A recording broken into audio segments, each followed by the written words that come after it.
Hello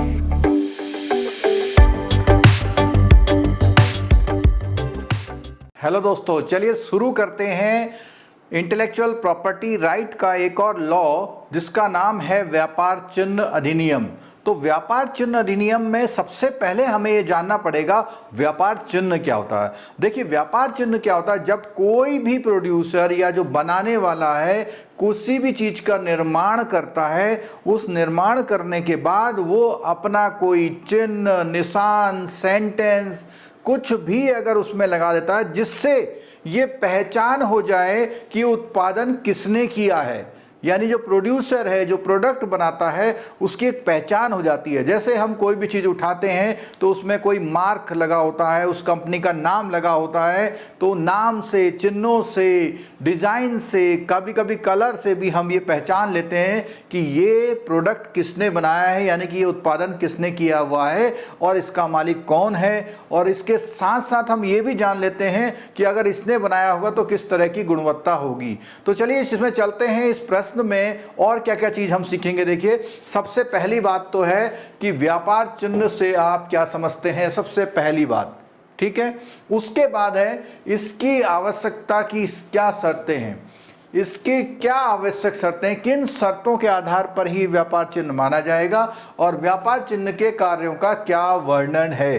तो इस प्रश्न के उत्तर में हम सब ये जानेंगे और ये बहुत ही इंपॉर्टेंट प्रश्न है, आप पूरा वीडियो देखिएगा। चलिए चलते हैं। सबसे पहले व्यापार चिन्ह का अर्थ क्या होता है। जब कोई व्यापारी अपने माल पर कोई ऐसा निशान या चिन्ह लगाता है जिससे यह प्रकट हो जाए कि अमुक चिन्ह वाला माल अमुक व्यक्ति का है, तो उसका व्यापार चिन्ह माना जाता। तो इसका मतलब क्या हुआ, वही जो हमने बताया था कि कोई भी चिन्ह या निशान अगर है तो हम ये कहेंगे कि ये उसका व्यापार चिन्ह है, जिसको अंग्रेजी में हम बोलते हैं ट्रेडमार्क। तो व्यापार चिन्ह शब्द की विभिन्न अधिनियमों और विद्वानों ने कई परिभाषा दी हैं। ये भी देखिए एमसीक्यू में ये क्वेश्चन इंपॉर्टेंट है और ये आ सकता है, तो इसलिए हम धीरे धीरे करके एक एक परिभाषा को जल्दी जल्दी समझेंगे और हमारा ये टॉपिक जो है काफ़ी कुछ आगे बढ़ेगा। चलिए शुरू करते हैं। लॉर्ड वेस्टबरी, ये इनकी डेफिनेशन के अनुसार व्यापार चिन्ह कोई निशान है जिसमें सामान्य रूप में कोई चित्र, लेबल, शब्द, शब्दों का समूह शामिल हो जो किसी व्यापारी के माल के लिए प्रयुक्त या माल के साथ संलग्न होता है, ताकि उसका माल दूसरे व्यापारी के ऐसे ही माल से सुभिन्नता प्रकट कर। सुभिन्नता का मतलब डिफरेंस मालूम हो कि ये अलग है और ये अलग है, पहचानने में ऐसा लगे कि यह उसका अपना निजी या उसके उत्तराधिकारियों का माल है। यहाँ पर एक बात और आ गई, उसका या उसके उत्तराधिकारियों, क्योंकि हमने पढ़ा था कि ये राइट ट्रांसफर भी होते हैं, ठीक है, जो उसने अपने व्यापार में उत्पादित किया है या बिक्री हेतु पेश किया। तो ये पहली परिभाषा थी हमारी लॉर्ड वेस्टबरी की। अगली हम परिभाषा लेते हैं एक्ट के अनुसार। तो आपको पता है दोस्तों, व्यापार चिन्ह अधिनियम 1999 की धारा 2ZB, ये इंपॉर्टेंट है, के अनुसार व्यापार चिन्ह से तात्पर्य ऐसे चिन्ह से होता है जो, देखिए, रेखा चिन्ह रूपित करता है तथा माल या व्यक्ति की सेवा में स्पष्ट अंतर स्थापित करता है। इसमें माल की शक्ल, पैकिंग, मैंने बोला था ना पैकिंग, तथा मिश्रण भी शामिल है। तो ये भी एक व्यापार चिन्ह के रूप में प्रयोग किया जाता है, ठीक है। ये परिभाषा थी हमारी व्यापार चिन्ह अधिनियम 1999 के अनुसार।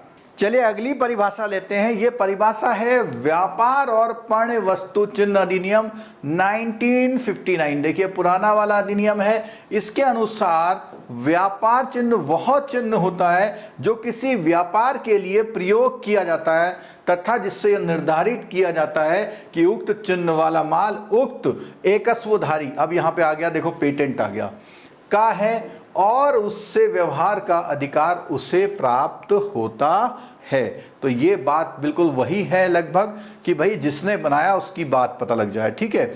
अगली परिभाषा है, देखिए, लॉर्ड जस्टिस जेम्स के अनुसार कोई व्यक्ति अपने सामान को दूसरे व्यक्ति के सामान के रूप में प्रदर्शित नहीं कर सकता।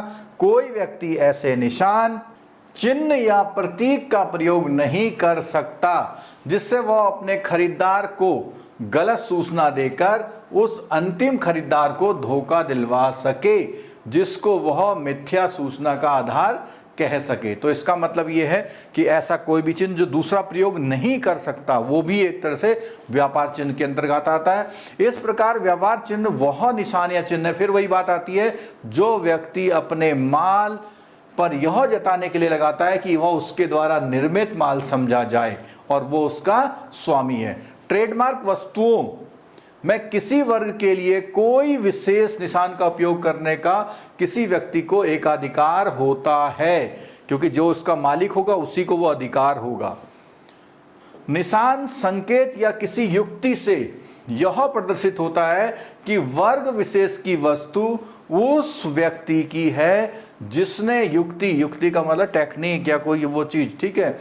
निशान या युक्ति का मतलब फॉर्मूला भी होता है, ठीक है, पहले इस्तेमाल करना सुनिश्चित शुरू कर दिया था। तो इसका मतलब ये भी बात है कि ये उस व्यक्ति ने पहले ये चीज शुरू कर दी थी, इस बात का भी एक सबूत होता है, ठीक है। चलिए चलते हैं अगली परिभाषा के अनुसार। रेडिफ कम्युनिकेशन लिमिटेड बनाम, चलिए इसमें डिस्कस करते हैं। एक डिसीजन भी है, उस डिसीजन में किस किस का है। रेडिफ कम्युनिकेशन लिमिटेड बनाम सेनरबूथ AIR 2000 बॉम्बे 27 में यह मत व्यक्त किया गया कि इंटरनेट डोमेन का नाम भी काफ़ी महत्वपूर्ण है। जैसे आजकल आप लोग देखते हैं www.abc.com, तो ये भी क्या है, इसी को हम इंटरनेट डोमेन बोलते हैं, ठीक है। और यह एक निकायी संपत्ति है, निकाय का मतलब ऑर्गेनाइजेशन की कोई संपत्ति है, अतः ट्रेडमार्क की तरह इसकी भी सुरक्षा करनी चाहिए। इंटरनेट पर जो सेवाएं प्रदान की जाती है उनका भी काफ़ी महत्व है, उनको भी संस्कृति से बचाना आवश्यक है। यानी यहाँ बात आ गई कि कोई वेबसाइट है तो वो भी अपने आप में एक ट्रेडमार्क की तरह ली जाएगी। चलिए बढ़ते हैं अगले प्रश्न की ओर, और प्रश्न है व्यापार चिन्ह की आवश्यकताएं। ऐसी क्या चीज हैं जो व्यापार चिन्ह को बहुत इंपॉर्टेंट बनाती है, उनमें कौन कौन सी चीजें होनी चाहिए, इसेंशियल्स, ठीक है। तो क्या है, सुभिन्न व्यापार, सुभिन्न का मतलब अलग व्यापार चिन्ह, अर्थात वही व्यापार चिन्ह अच्छा माना जाता है जो अन्य व्यापार चिन्हों से भिन्न हो, इसको सुभिन्न बोला हुआ है। अब इसमें एक केस है इंपीरियल तंबाकू बनाम रजिस्ट्रार ट्रेडमार्क में यह विचार व्यक्त किया गया कि व्यापार चिन्ह की कुछ गुणवत्ता होनी चाहिए। यह भिन्नता माल की किस्म में भी हो सकती है ताकि व्यापार चिन्ह में भिन्नता पाई जा सके। यदि कोई व्यापार चिन्ह किसी पंजीकृत व्यापार चिन्ह से इतना समान हो कि औसत बुद्धि का व्यक्ति उसमें सरलता से अंतर ना कर सके, तो दोनों में मामूली असमानताओं के बावजूद बिना पंजीकृत व्यापार चिन्ह को अवैध घोषित किया जाएगा। अब देखिए, दो व्यापार चिन्ह हैं, दोनों में मामूली सा अंतर है, तो किसको, जो अपंजीकृत है उसको अवैध घोषित करें। बिना पंजीकृत का मतलब अपंजीकृत है, उसको अवैध घोषित कर दिया जाएगा, ठीक है। उसके बाद वास्तव में व्यापार चिन्ह निजी खोज पर आधारित होना चाहिए, यानी एक व्यक्तिगत खोज होनी चाहिए उसकी। उसके लिखने का तरीका सरल होना चाहिए, वह भ्रमात्मक नहीं, मतलब ऐसा नहीं कि वो भ्रम पैदा करे कि ये कौन है, कहाँ, कैसा है, किसका है, डाउट हो रहा है आपको। सूक्ष्म होना चाहिए, वह ऐसा होना चाहिए कि उपभोक्ता की आंखों और कानों को अच्छा लग सके।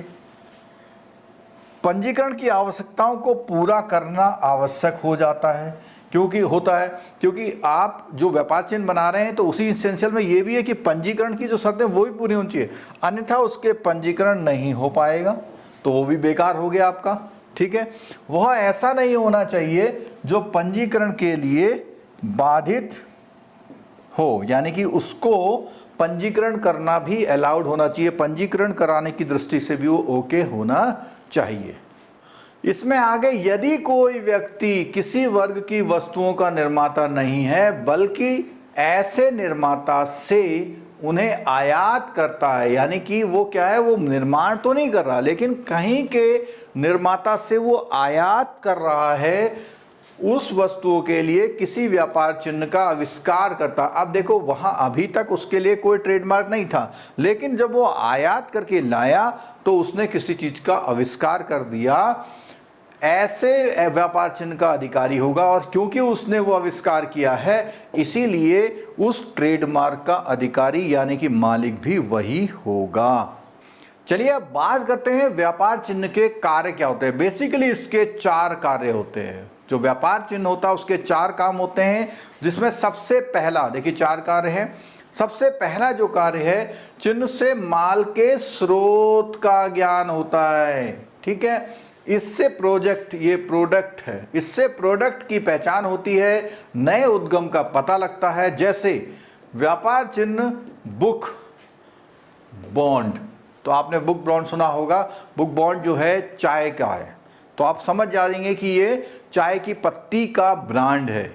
ठीक है, यह चाय बनाने वाली कंपनी है तथा इससे अपनी चाय बनाती है और बेचती है। ठीक है, दूसरा है, किसी भी व्यापार चिन्ह से उस प्रोडक्ट की गुणवत्ता का पता लगता है कि जैसे ही हम वो व्यापार चिन्ह देखते हैं तो हमें उसका चिन्ह देखते ही समझ जाते हैं कि ये कैसा होगा। जैसे मान लिया एप्पल या सोनी, आप उसका नाम सुनते ही, उसका चिन्ह देख के समझ जाते हैं कि ये प्रोडक्ट कैसा होगा। ठीक है, तीसरा कार्य है अपने माल का विज्ञापन कर रहा है। तो ट्रेडमार्क से क्या होता है, उसका एक एडवर्टीजमेंट होता है, लोग जानते समझते हैं कि ये क्या चीज है। ठीक है, व्यापार चिन्ह उसके प्रोडक्ट को प्रदर्शित करता है। व्यापार चिन्ह जैसे सोनी का इसमें एग्जांपल दे दिया, को प्रदर्शित करता है। व्यापार चिन्ह सोनी से एक खास प्रकृति के माल का पता चलता है। ठीक है, अगला चौथा काम है, आम जनता के मस्तिष्क में यह विचारधारा बनाता है कि अमुक व्यक्ति का माल कैसा होगा। जैसे अभी भी जानकारी गई थी, उससे कंपनी की छवि, ख्याति सामने आती है। किसी व्यक्ति को अपने माल को दूसरे माल के रूप में प्रदर्शित करने का अधिकार नहीं है। ये एक सामान्य बात है, क्योंकि प्रत्येक माल की अपनी ही गुणवत्ता होती है।